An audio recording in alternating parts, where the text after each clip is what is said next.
This lecture is on sleep and dreams and was originally given on Friday, October 9th. This will look at sleeping, the sleep cycle, sleep disorders, as well as dreams.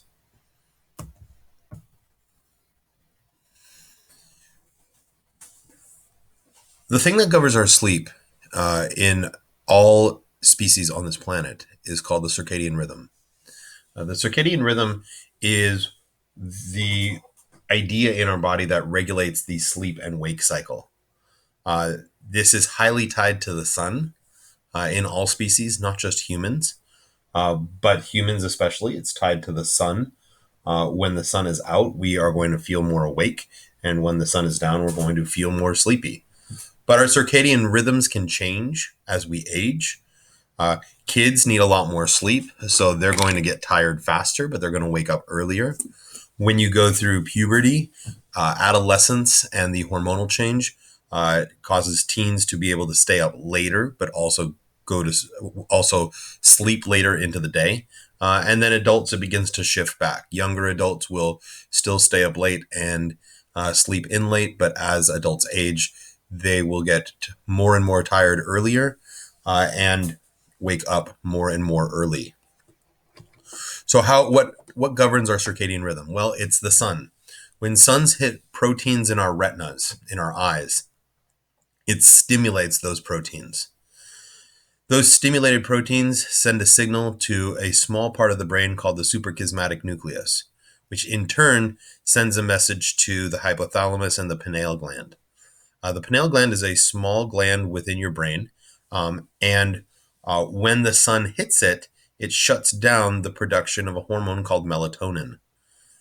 Melatonin is produced when it is dark and when our eyes are not experiencing light stimulation. So when light hits it, it suppresses the gland's ability to produce that hormone. When it's not light, the gland does produce our hormone and it makes us feel sleepy. We can use an EEG to understand how it is that we sleep. When we're awake and alert, our brain produces what's called beta waves. And you can see kind of the difference in the brain activity, how dense the brain activity is and how intense it is. When we're awake with our eyes open, that's that first one on the diagram, that's called the beta wave. When we're awake and relaxed, that would be called an alpha wave. It's a little bit more intense brain activity because we're using our thoughts more rather than just reacting to our environment. When we go to sleep, our brain goes through 3 or 4 distinct stages. The first stage is called NREM1. During NREM1, our brain activity is very similar to what it is when we're awake. But during that time, we begin to experience what's called hypnagogic sensations. That's like the feeling of floating or falling that you might experience as you drift off to sleep, which is kind of why it's called falling asleep or drifting off to sleep, for the feeling of floating or falling that's associated with this stage. This is a very light stage of sleep, and it's easy to be woken up from it. Stage 2 of sleep is characterized by something called sleep spindles, which are very short but very intense bursts of brain activity. When we get to stage 3 of sleep, although this diagram shows it as stage 4, recently in the last few years, they've actually removed a stage and kind of combined stage 2 and 3. So stage 3 of sleep, our brain goes into its deep, deep sleep, and we experience slow but very intense what's called delta waves. Now, the one other stage of sleep that we experience is something called REM. REM stands for rapid eye movement because during this stage of sleep, our eyes and eyelids will twitch uncontrollably. And it's during REM that we experience our most recuperative sleep. And it's during REM that we dream.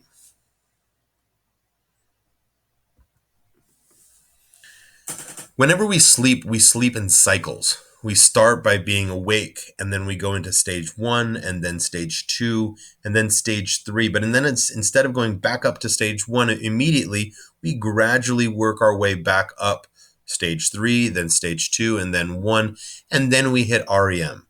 And that's when we experience our first dream of the night. After our first dream, which is usually quite short, then we go back through stage 1, stage 2, and stage 3, and then back up stage 3, stage 2, and stage 1, and we experience a second REM cycle. Each one of these cycles is approximately about an hour and a half long. The later you go into your sleep, so the later in the night that you're sleeping, you will have less stage 3 sleep and more REM sleep. So your slow delta wave sleep occurs mostly at the beginning of the night, whereas your longer periods of REM occurs later in the night and close to the morning, which is why we tend to remember the last thing we dream, because it's the last REM cycle, and it's also the longest REM cycle that we experience. Sleep is super important for us, both physically and psychologically. The physical benefits of sleep include protection. This is why sleep evolved. This allowed us to avoid very dangerous things in the nighttime when we were cave people, like predators or walking in the dark and falling off of a cliff. And it really allowed us to kind of maintain ourselves as a species. But today, that's not really an issue. So today, we have physical needs like recuperation. Sleep recuperates our body, it repairs our immune system, and it also reestablishes our neural pathways. Additionally, when we sleep, especially during the slow delta wave, we also produce the human growth hormone. And during that time, that's what allows our muscles to repair. Psychologically, sleep allows us to consolidate memories for the day, along with allowing us to be more creative. Sleep loss is really detrimental. And for those of us who have experienced sleep loss, it is definitely something that can affect us significantly. Physically, it can make us at higher risk of viruses and infection due to its effect of the immune system. It causes the immune system to not function as well. It increases our blood pressure, making us more susceptible to heart disease. It reduces our muscle strength, and it causes us to gain weight, both for two reasons. One, in terms of the stomach, it produces more hormones that make us hungrier when we're not sleeping. And also in the brain begins producing signals that makes it harder for us to resist temptation to food. Psychologically, it also slows our reaction time and our ability to focus and maintain attention. And additionally, it also increases our risk of depression.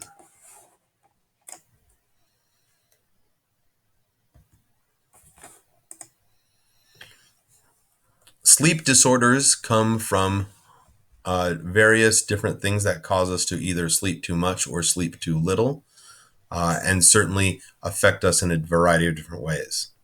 The most common sleep disorder is insomnia. And insomnia is characterized by an inability to get to sleep. It can come in two ways. It can be an inability to get to sleep or an inability to stay asleep, which means that a person would be so exhausted that they fall asleep, but then they wake up in the middle of the night and end up staying awake for a long period of time. How do we avoid it? Well, basically, it's by having a physically and psychologically healthy lifestyle. So getting proper nutrition, proper exercise, relaxing ourselves are all benefits to eliminating insomnia. Sleep medication can be really detrimental because it begins to make a person habitually needing that sleep medication. Additionally, blue light from our phones and from our screens will make it so that those retinal proteins are continually stimulated, meaning that we're going to produce less melatonin and not feel as tired. And then certainly stress.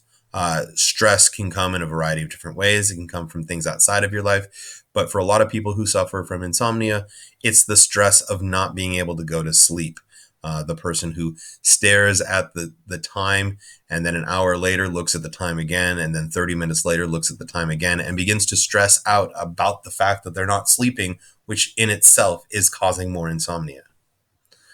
Other sleep disorders include narcolepsy. Narcolepsy is characterized by a person falling asleep at extremely random and inappropriate times. Usually, this is going to last for less than 5 minutes, but it can happen at the most emotional times. And it also could be very dangerous in terms of everyday activities like driving. Sleep apnea may be the most dangerous of all these disorders, and one of the more common ones too. And this occurs when a person's nasal cavities are essentially clogged up, and a person essentially stops breathing during the sleep. Now, our body has our natural defense mechanism, so a person with sleep apnea will wake up temporarily for about 20 to 30 seconds. And then usually go back to sleep. But the problem is that because they keep waking up, they only keep themselves in the light stages, stage 1 and stage 2 of sleep, and not stage 3 or REM. One of the big serious concerns can increase the result of fatigue and depression, heart disease, and it's especially associated with obesity, especially among men. People who have sleep apnea usually are very heavy snorers because they're not getting enough air through their nasal passages. Night terrors occur primarily in children, and this is appearing terrified or screaming during stage 3 of sleep. Usually a child will not remember this. I say child because it's much more likely to occur in childhood. It's very rare in adulthood. Children remember little or nothing of this event the next day, so it's not like a nightmare. And aside from the increased heart and breathing rate, it's not really that dangerous. And then finally, there's sleepwalking and sleep talking. And this is when people do normal waking activities like sitting up, walking, or speaking while they're asleep. Sleep talking can occur during any stage of sleep, but sleepwalking occurs in stage 3, in that deep stage. And people who sleepwalk usually won't remember their trip. There's very little concerns with sleepwalking and sleep talking. Those people who sleep talk usually are not speaking anything that is serious, even if it may seem so.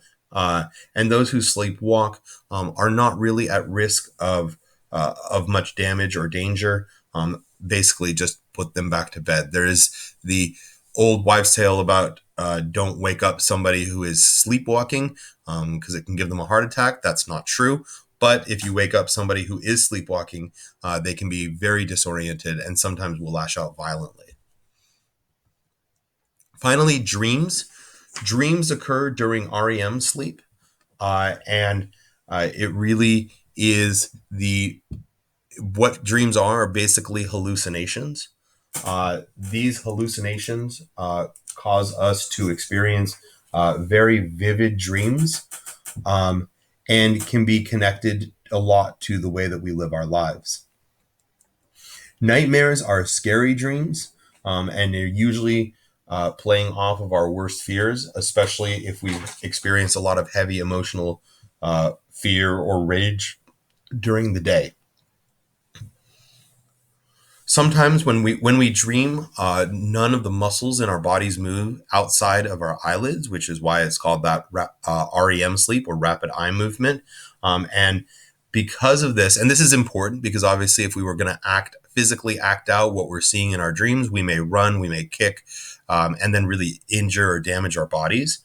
But sometimes this can lead a person to waking up before their mind has realized that they're awake, and they can temporarily experience sleep paralysis, which is very unnerving but not dangerous at all. This usually means that they will wake up but can't move their muscles because their brain still thinks it's in the dream state. All it takes is just a little bit of time for the brain to realize it's awake, and then signals should be able to be sent down to the muscles and the person can move. But if a person's never experienced it or never heard of it, it can be really scary. So why do we dream? Well, Sigmund Freud, a very, very famous psychoanalyst, believed that dreams were a sense of wish fulfillment. He believed that it was a valuable discovery, and discharges otherwise unacceptable social feelings. Um, he said that dreams are made up of two primary contents. We have manifest content, uh, which would be the remembered storyline of the dream. So, like the actual specific things that occur within the dream. And then the latent content, which would be its metaphorical underlying meaning. One perfect example is that Freud believed that if you had a dream where you were being chased, it doesn't matter what you were being chased by, but it meant that you were running away from some sort of emotional problem or life issue. The problem with Freud's theories, however, is that there really isn't any sort of scientific evidence. Today, there's a few other ideas about dreams and why we have them.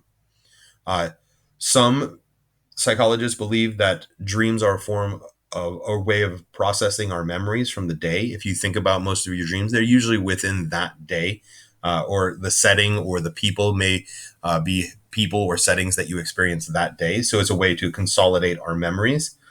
But we also sometimes dream about things we haven't experienced and also past events.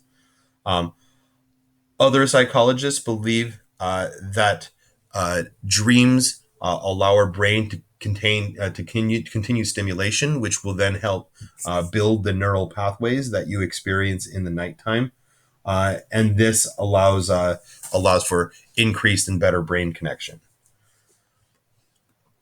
Some psychologists believe that our brain has to be active, and because it's so active and because we're not responding to our environment, this is a way for our brain to make sense of all this random activity. And then finally, developmental psychologists would say that dreams are a reflection of cognitive development. um, Infants don't dream at all, and babies and toddlers just dream more in images. Uh, and because they simulate our lives, including worst case scenarios, it reflects our level of cognitive growth, our ability to think at higher levels. This is the end of the lecture for Sleep and Dreams. I hope this provided a lot of information on why it is we sleep, why it's necessary, and why we dream.